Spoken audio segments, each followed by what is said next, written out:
Hello, नमस्कार साथियों। तो मैं आज आप सभी के मध्य पुनः उपस्थित हूँ प्रेमचंद्र जी की एक और सर्वश्रेष्ठ कहानी कफन को लेकर के। तो चलिए सर्वप्रथम हम इसकी कथा वस्तु को जानने का प्रयत्न करते हैं। तो कफन कहानी प्रेमचंद की संपूर्ण कहानियों में सबसे अधिक चर्चित कहानी है। किसी घटना को केंद्र में रखकर सामान्यतः प्रेमचंद जी किसी मन स्थिति या व्यापक रूप से जीवन स्थिति का उत्थान करते हैं। कफन में एक ही केंद्रीय घटना है, बुधिया की मृत्यु। कफन कहानी का कथा वस्तु इसी घटना को जीवन की सामान्य किंतु व्यापक परिस्थिति को केंद्र में रखकर निर्मित किया गया है। कहानी की समाप्ति बिना किसी पूरक घटना के होती है, इसीलिए ऐसा लगता है कि कहानी की संपूर्ण गति एक बार फिर इसी केंद्र की ओर लौट जाती है। कफन कहानी का कथा सूत्र बहुत छोटा है। कहानी एक दलित परिवार की है। परिवार में घीसू और माधव पिता पुत्र हैं। घीसू की पत्नी मर चुकी है। माधव का विवाह एक वर्ष पूर्व हो जाता है। उसकी जवान पत्नी बुधिया कोठरी के भीतर प्रसव पीड़ा से छटपटा रही है। बाहर अलाव के पास है बैठे एक पिता पुत्र आलू भूनकर खा रहे हैं। दोनों में से कोई भी भीतर बुधिया को देखने जाने के लिए इसलिए तैयार नहीं होता है कि उसकी अनुपस्थिति में दूसरा सारे आलूओं को चट कर जाएगा, अर्थात खा जाएगा। पिता पुत्र आलू खाकर सो जाते हैं। बुधिया कराहते कराहते दम तोड़ देती है। सवेरे माधव कोठरी में जाकर देखता है कि उसकी पत्नी मर चुकी है। पिता पुत्र हाय हाय करके रोने लगते हैं। घीसू लकड़ी और कफन के लिए गांव वालों से सहायता मांगता है। जमींदार साहब दोनों के निठल्लेपन को जानते हुए भी 2 रुपए की सहायता करके अपना फर्ज निभा देते हैं। पिता पुत्र कफन खरीदने बाजार चले जाते हैं। दिन भर बाजार में चक्कर लगाते रहते हैं। उन्हें कफन के लिए कोई कपड़ा पसंद नहीं आता। शाम होने पर दोनों उस पैसे से शराब पीते हैं और पेट भर पूड़ियाँ खाते हैं। दोनों आपस में बातें करते हैं कि एक ना एक दिन तो हम भी वहाँ जाएंगे जहाँ बुधिया गई है। अगर वह पूछेगी कि तुमने हमें कफन क्यों नहीं दिया, तो क्या जवाब देंगे? घीसू माधव को डांट कर कहता है कि उसे कफन मिलेगा और वही लोग देंगे जिन्होंने पहले दिया था। पूड़ियाँ खा पी कर दोनों तृप्त हो जाते हैं और क्षुधा शांत का अनुभव करते हैं और यह विश्वास प्रकट करते हैं कि बुधिया अवश्य बैकुंठ में जाएगी, क्योंकि मरकर भी उसने दोनों की जिंदगी की सबसे बड़ी लालसा पूरी कर दी। नशे के सरूर में दोनों गाने लगते हैं, ठगनी क्यों नैना झमकावे। गाते गाते नशे में मदमस्त होकर वहीं गिर पड़ते हैं दोनों शराबी। कहानी यहीं समाप्त हो जाती है। ऊपर से देखने पर कथानक अतिरंजित और अविस्मरणीय लगता है। आज भी ऐसे पतित मनुष्यों की कल्पना नहीं की जा सकती जो कफन के पैसे से शराब पीने लगें। किंतु प्रेमचंद्र जी जिस बात को उभारना चाहते हैं वह यह है कि मनुष्य के स्वभाव और चरित्र के निर्माण में समाज के आर्थिक ढांचे की भूमिका ही निर्णायक होती है। अतः कहानी की कथा वस्तु को इस दृष्टि से महत्वपूर्ण भी है और सफल भी। तो चलिए अब हम कफन कहानी को देखते हैं, जो निम्न प्रकार है। तो लिखा है, यहाँ से शुरुआत होती है मित्रों इसकी, कि झोपड़े के द्वार पर बाप और बेटा दोनों एक बुझे हुए अलाव के सामने चुपचाप बैठे हुए हैं और अंदर बेटे की जवान बीवी बुधिया प्रसव वेदना में पछाड़ खा रही थी। रह रहकर उसके मुंह से ऐसी दिल हिला देने वाली आवाज़ निकलती थी कि दोनों कलेजा थाम लेते थे। जाड़ों की रात थी, प्रकृति सन्नाटे में डूबी हुई थी। सारा गांव अंधकार में लय हो गया था, अर्थात संपूर्ण गांव में अंधकार छा गया था, अंधेरी रात थी। घीसू ने कहा, मालूम होता है बचेगी नहीं, सारा दिन दौड़ते हो गया, जा देख तो आ। माधव चिढ़कर बोला, मरना ही तो है, जल्दी मर क्यों नहीं जाती, देख कर क्या करूं, तू बड़ा बेदर्द है बे। साल भर जिसके साथ सुखचैन से रहा उसी के साथ इतनी बेवफाई, तो मुझसे तो उसका तड़पना और हाथ पांव पटकना नहीं देखा जाता। चमारों का कुनबा था और सारे गांव में बदनाम। घीसू एक दिन काम करता तो 3 दिन आराम करता। माधव इतना कामचोर था कि आधे घंटे काम करता तो घंटे भर चिलम पीता। इसी कारण उन्हें कहीं मजदूरी नहीं मिलती थी। घर में मुट्ठी भर भी अनाज मौजूद हो तो उनके लिए काम करने की कसम थी, अर्थात कुछ खाने के लिए हुआ तो काम फिर नहीं करना। जब 2-4 फाके हो जाते तो घीसू पेड़ पर चढ़कर लकड़ियाँ तोड़ लाता और माधव बाजार में बेच आता। और जब तक वह पैसे रहते दोनों इधर उधर मारे मारे फिरते। गांव में काम की कमी नहीं थी, किसानों का गांव था, मेहनती आदमी के लिए 50 काम थे। मगर इन लोगों को उसी वक्त बुलाते जब 2 आदमियों से एक का काम पाकर भी संतोष कर लेने के सिवा और कोई चारा ना हो, अर्थात जब कोई और मजदूर ढूंढने से ना मिल रहा हो, ढूंढने से, तब इनको बुलाया जाता था। अगर दोनों साधु होते तो उन्हें संतोष और धैर्य के लिए संयम और नियम की बिल्कुल जरूरत ना होती। यह तो इनकी प्रकृति थी, विचित्र जीवन था इनका। घर में मिट्टी के 2-4 बर्तन के सिवा कोई संपत्ति नहीं। फटे चीथड़े फटे चीथड़ों से अपनी नग्नता को ढाके हुए जिए जाते थे। जी रहे थे, जीवन यापन कर रहे थे, संसार की चिंताओं से मुक्त, कर्ज से लदे हुए, गालियां भी खाते, मार भी खाते, मगर कोई भी गम नहीं। दिन इतने की वसूली की बिल्कुल आशा न रहने पर भी लोग इन्हें कुछ न कुछ कर्ज दे देते थे। मटर आलू की फसल में दूसरों के खेतों से मटर या आलू उखाड़ लाते और भून भान कर खा लेते, या 10-5 ऊख उखाड़ लाते और रात को चूसते, यानी गन्ने उखाड़ लाते और रात को चूस लेते। घीसू ने इसी आकाश वृत्ति से सात लिखा कि 60 साल की उम्र काट दी इसी प्रकार के कृत्य करते हुए, और माधव भी सपूत बेटे की तरह बाप ही के पद चिन्हों पर चल रहा था, बल्कि उसका नाम और भी उजागर कर रहा था। इस वक्त भी दोनों अलाव के सामने बैठकर आलू भून रहे थे, जो कि किसी खेत से खोद लाए थे। घीसू की स्त्री का तो बहुत दिन हुए देहांत हो गया था। माधव का ब्याह पिछले साल हुआ था। जब से यह औरत आई थी उसने इस खानदान में व्यवस्था की नींव डाली थी और इन दोनों बेगैरतों का दोजख भरती रहती थी। जब से वह आई ये दोनों और भी आराम तलब हो गए थे, बल्कि कुछ अकड़ने भी लगे थे। कोई कार्य करने को बुलाता तो निर्व्याज भाव से दुगनी मजदूरी मांगते। वही औरत आज प्रसव वेदना से मर रही थी और यह दोनों इसी इंतजार में थे कि वह मर जाए तो आराम से सोएं। घीसू ने आलू निकालकर छीलते हुए कहा, जाकर देख तो क्या दशा है उसकी, चुड़ैल का फिसाद होगा और क्या। यहाँ तो ओझा भी 1 रुपया मांगता है। माधव को भय था कि वह कोठरी में गया तो घीसू आलूओं का बड़ा भाग साफ कर देगा। बोला, मुझे वहाँ जाते डर लगता है। डर किस बात का है, मैं तो यहाँ हूँ ही। तो तुम ही जाकर देखो ना, मेरी औरत जब मरी थी तो मैं 3 दिन तक उसके पास से हिला नहीं, और फिर मुझे लजाएगी कि नहीं, फिर मुझसे लजाएगी कि नहीं। जिसका कभी मुँह नहीं देखा आज उसका उगड़ा हुआ बदन देखूं, उसे तन की सुध भी तो ना होगी। मुझे देख लेगी तो खुलकर हाथ पांव भी ना पटक सकेगी। मैं सोचता हूँ कोई बाल बच्चा हुआ तो क्या होगा।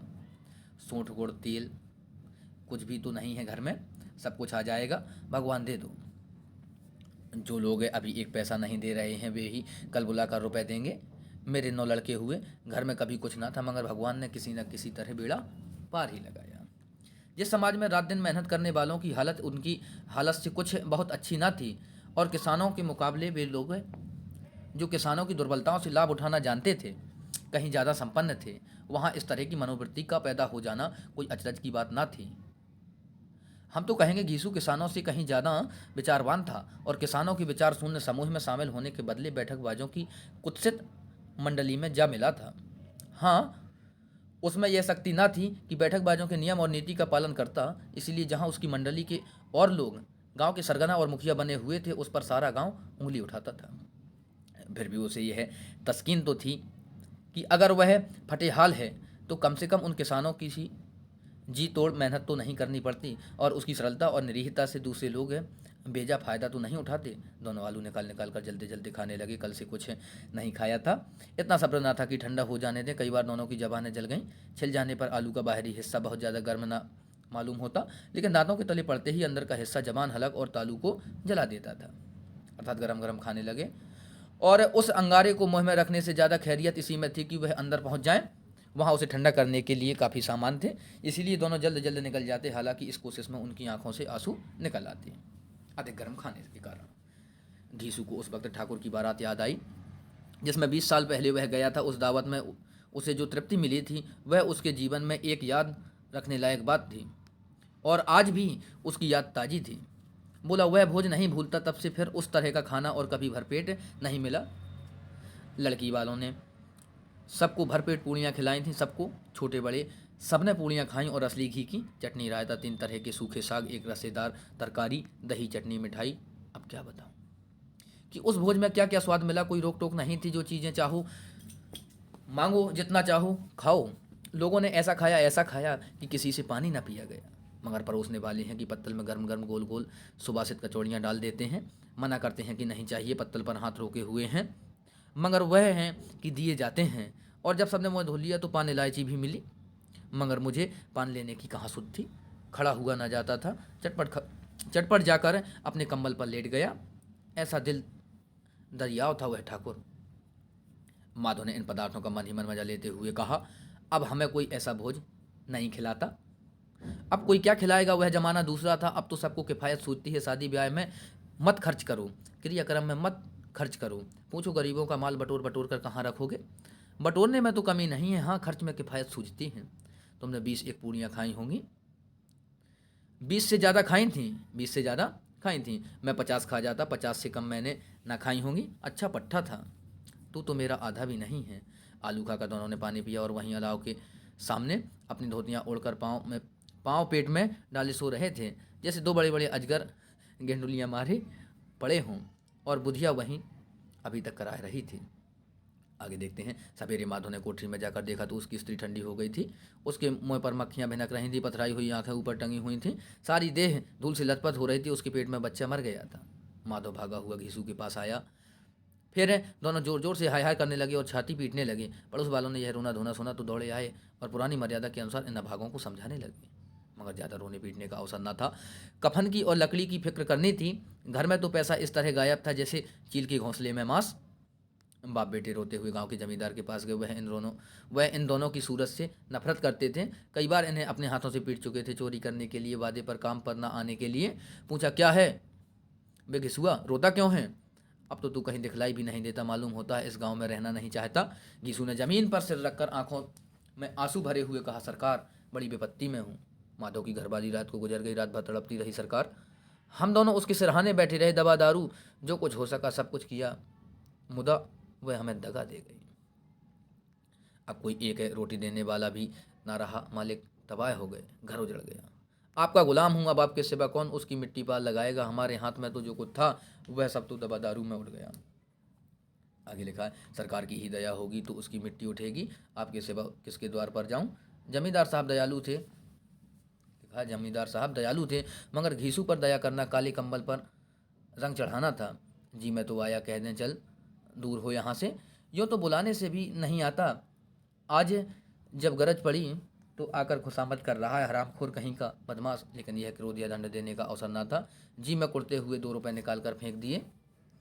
जी में कुड़ते हुए 2 रुपये निकाल कर फेंक दिए, मगर सांत्वना का एक शब्द भी मुँह से ना निकला। उसकी तरफ ताका तक नहीं, जैसे सिर का बोझ उतारा हो। जब जमींदार साहब ने 2 रुपये दिए तो गांव के बनिए महाजनों को इनकार का साहस कैसे होता? यीशु जमींदार के नाम का ढिंढोरा भी पीटना जानता था। किसी ने 2 आने दिए, किसी ने 4 आने। 1 घंटे में घीसू के पास 5 रुपये की अच्छी रकम जमा हो गई। कहीं से नाज मिल गया, कहीं से लकड़ी, और दोपहर को घीसू और माधव बाजार से कफन लाने चले। इधर लोग बांस वांस काटने लगे। गांव की मर्द दिल स्त्रियां आ आकर लाश देखती थीं और उनकी बेबसी पर 2 बूंद आंसू गिरा कर चली जाती थीं। बाजार में पहुंचकर घीसू बोला, लकड़ी तो उसे जलाने भर को मिल गई है, क्यों माधव? माधव बोला, हाँ लकड़ी तो बहुत है, अब कफन चाहिए तो चलो कोई हल्का सा कफन ले लें। हाँ और क्या, लाश है, उठते उठते रात हो जाएगी। रात को कफन कौन देखता है कैसा है? कैसा बुरा रिवाज है कि जिसे जीते जी तन ढांकने को चीथड़ा भी ना मिले, मरने पर नया कफन चाहिए। कफन लाश के साथ जल ही तो जाता है, और क्या रखा रहता है। यही 5 रुपये पहले मिलते तो कोई दवा दारू कर लेते। दोनों एक दूसरे के मन की बात ताड़ रहे थे। बाजार में इधर उधर घूमते रहे। कभी इस बजाज की दुकान पर गए, कभी उसकी दुकान पर। तरह तरह के कपड़े रेशमी और सूती देखे, मगर कुछ जचा नहीं। यहाँ तक कि शाम हो गई, तब दोनों ना जाने किस दैवी प्रेरणा से एक मधुशाला के सामने जा पहुँचे और जैसे किसी पूर्व निश्चित व्यवस्था से अंदर चले गए। वहाँ जरा देर तक दोनों असमंजस में खड़े रहे। फिर घीसू ने गद्दी के सामने जाकर कहा, साहू जी 1 बोतल हमें भी देना। उसके बाद कुछ चिखोना आया, तली हुई मछली आई, और दोनों बरामदे में बैठकर शांतिपूर्वक पीने लगे। कई कुंजियाँ ताबड़तोड़ पीने के बाद दोनों सरूर में आ गए, अर्थात नशे में हो गए।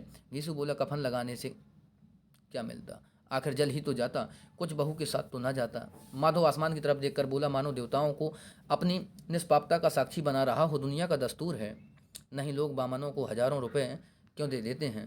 कोई देखता है परलोक में मिलता है या नहीं? बड़े आदमियों के पास धन है, फूकें। 1000 पास फूकने को क्या है? लिखा कि हमारे पास फूकने को क्या है, लेकिन लोगों को जवाब क्या दोगे?